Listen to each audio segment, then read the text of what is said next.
Sesungguhnya masjid yang meminta yang telah didirikan atas Allah dan itulah wujudnya sudah terpatutnya untuk sesuatu yang berbeda. Di dalam masjid ada orang-orang lelaki untuk memenuhi mensucikan dirinya dan Allah mengasihi orang-orang yang membersihkan diri mereka lahir dan batin. Siapa perjuangan Rasulullah SAW telah membuktikan betapa pentingnya bersih-bersih kepada umat Islam dalam bersejarah Rasulullah SAW ini juga ada peristiwa ini bagaimana Rasulullah SAW membina yang pertama manusia, membangun masjid yang pertama manusia. Kemudian bagaimana Rasulullah SAW hingga Allah diberkati dengan salam berdasarkan dengan Muhammad SAW dan bisa menilai sebuah dari Islam dan beriman Rasulullah di mana kemudian yang memiliki untuk diri dan juga masjid dijadikan sebagai unggul di dalam pembangunan dan menimbulkan perubahan di kalangan umat di negara tersebut. Kaum muslimin yang berkenan masjid merupakan usaha Allah pada zaman Rasulullah. Bukan hanya saja usaha masjid adalah merupakan usaha pemerintahan Rasulullah SAW. Masjid di dalam Rasulullah SAW merupakan juga usaha di dalam muslim Dia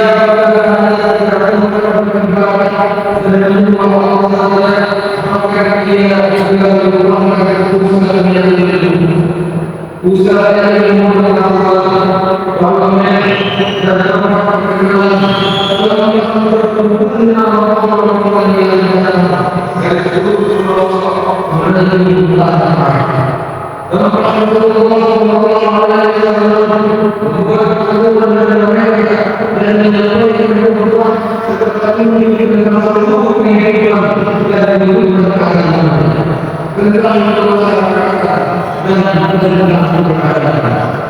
di dalam kehidupan Rasulullah tidak ada pemisahan antara urusan agama dan lainnya.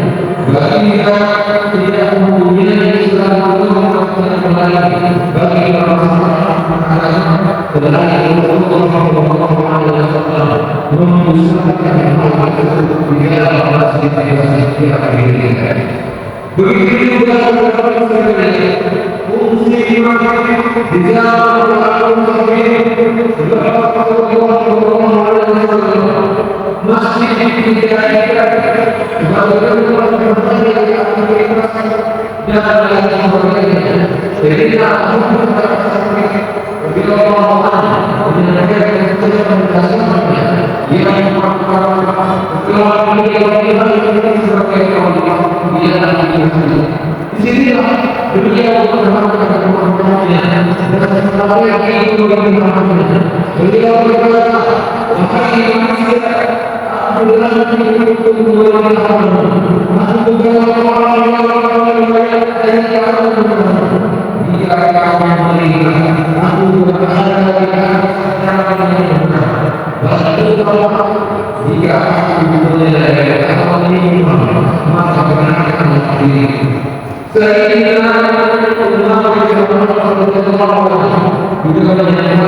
di bawah yang untuk kemudian dan membuat visi juga kita siap berpikir dalam sekali tersimpan dalam perasaan sebagai ini karena setelah kita lebih membiasakan dari daripada anak-anak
yang